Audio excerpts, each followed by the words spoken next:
আমরা এক সময় ছিলাম না, দুনিয়াতে আসলাম। আবার একটা দিন সময় আসবে কিন্তু আমরা দুনিয়াতে থাকবো না।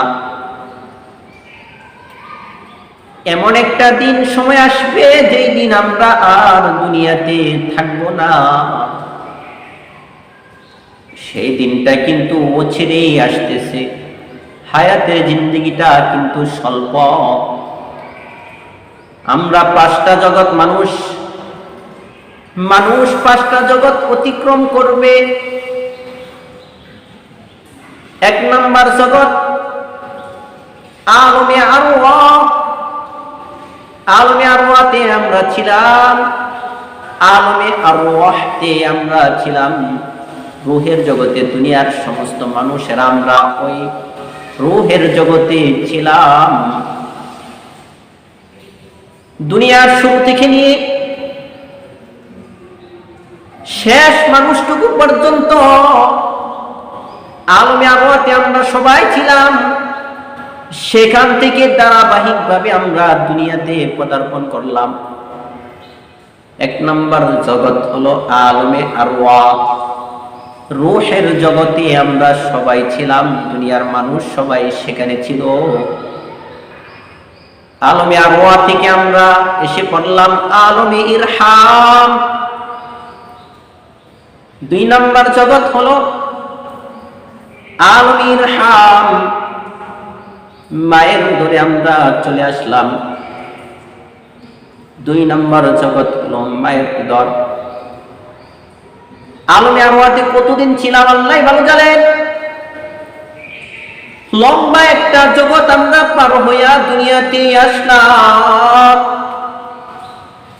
তাও দুনিয়াতে না, মায়ের উদরে একটা জগৎ, রূহের জগৎ পার হইয়া অনেক লম্বা একটা জগৎ আমরা পার করে আল্লাহ ভালো জানেন সেখানে কতকাল আমরা ছিলাম।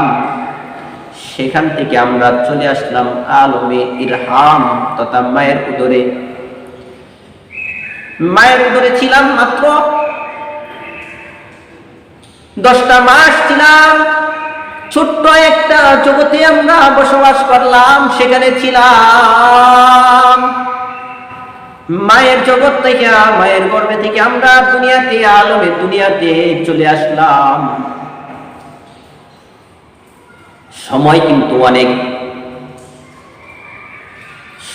কিন্তু অনেক, যেটা রূহের জগতে শেষ করলাম অল্প সময়, সেটা আলমে ইরহামে অবস্থানরত ছিলাম। সেখান থেকে আল্লাহ পাকের কুদরতি ভাবে আমরা দুনিয়ার জমিনে আসলাম।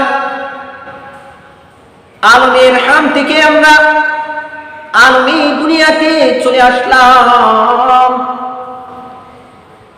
আলমে দুনিয়াতে নির্দিষ্ট একটা সময় আমরা থাকব। এই নির্দিষ্ট সময় আল্লাহ কেন দিয়েছেন?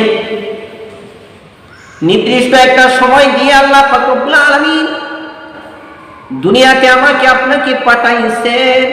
এই সম্পর্কে সূরা মুলকে আল্লাহ পাক রব্বুল আলামিন বলেন, আল্লাযী খালাকাল মাউতা ওয়াল হায়াতা লিয়াবলুয়াকুম আইয়ুকুম আহসানু আমালা।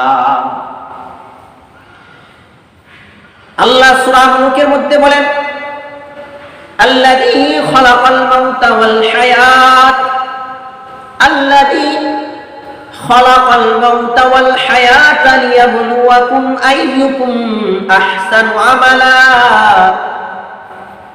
আল্লাহ পাক রব্বুল আলামিন বলেন, আমি তোমার আলমে দুনিয়া থেকে কবে তুমি আলমে বরজকে ঢুকে যাইবা, কবর জীবনে যাইবা,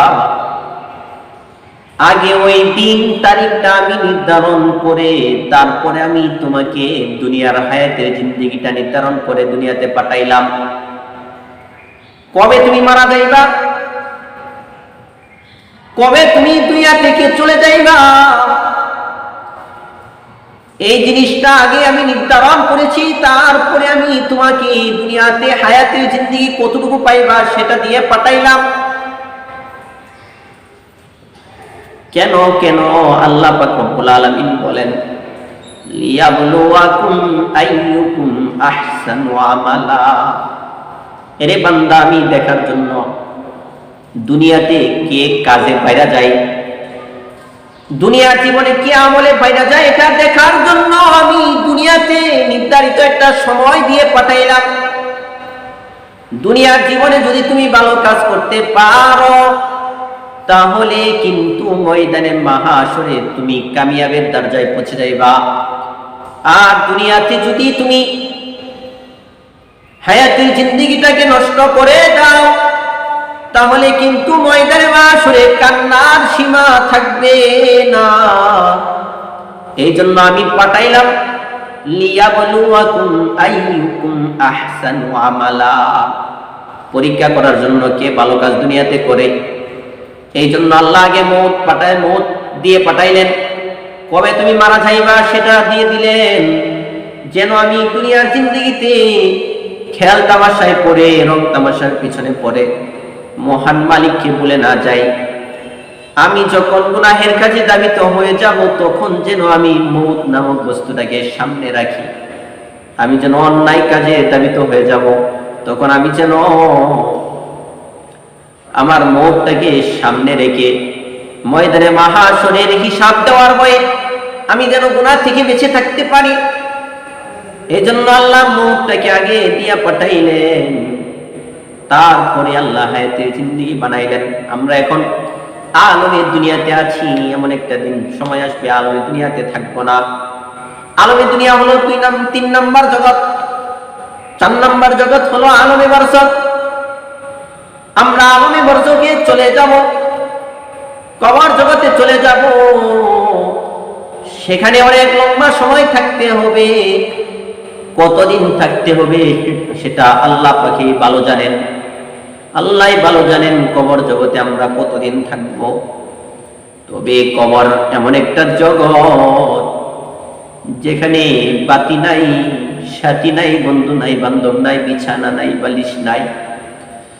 কবর জগৎ বড় কঠিন জগৎ। আল্লাহ নবী মেরাজ থেকে আসলেন, আয়েশা বলতেছেন আল কবরু আফদাহু, কবর বড় ভয়ানক জায়গা। আমি কবর থেকে বড় ভয়ানক জায়গা দেখি নাই। জান্নাত দেখে আসলাম, জাহান্নাম দেখে আসলাম, জান্নাতীদের নাজ নিয়ামতেও দেখে আসলাম, জাহান্নামীদের শাস্তির জায়গাগুলোও দেখে আসলাম। আয়েশা নবী বলতেছেন আল কবরু আফদাহু, কবর বড় ভয়ানক জায়গা। দুনিয়াতে যে ভালো কাজ করবে কবর জগতে সে শান্তিতে থাকবে, দুনিয়াতে যে ভালো কাজ করবে না কবর জগতে কিন্তু তার রেহাই নাই। এই জন্য আলমে দুনিয়াতে ভালো কাজ করে আলমে বারজাখে ঢোকা। আলমে বারজাখে যদি ভালো আমল না থাকে তাহলে দুই পাশের মাটি এমন ভাবে চাপ দিবে পাঁজরের হাড় একটার ভিতরে আরেকটা ঢুকে যাবে। 4 নম্বর জগৎ হলো আলমে বারজাখ। আলমে বারজাখ থেকে আমরা একটা জগতে উঠবো আলমে মাহাশর, আলমে ময়দান, আলমে মাহাশর। হাশর জগতে উঠবো আমরা হায়াতের জিন্দেগির আমলের বিনিময় নেওয়ার জন্য ময়দানে মাহাশরে আল্লাহ পাক রব্বুল আলামিন আমাদেরকে ময়দানে মাহাশরে উঠাবেন।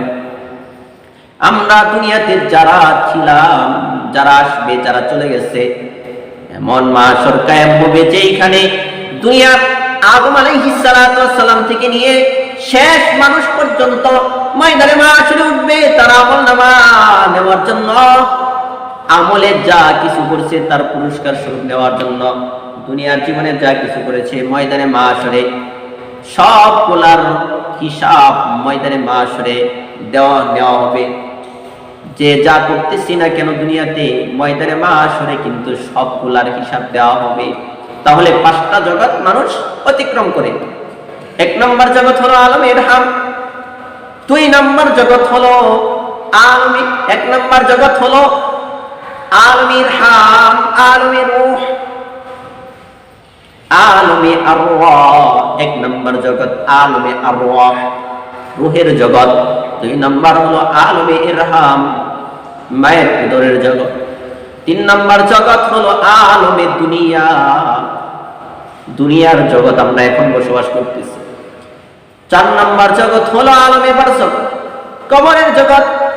5 নাম্বার জগৎ হলো আলমে আখিরাত, আখিরাতের জগৎ। আমরা মানুষ এই 5টা জগৎ পার হয়ে কিন্তু জান্নাত পর্যন্ত পৌঁছতে হবে।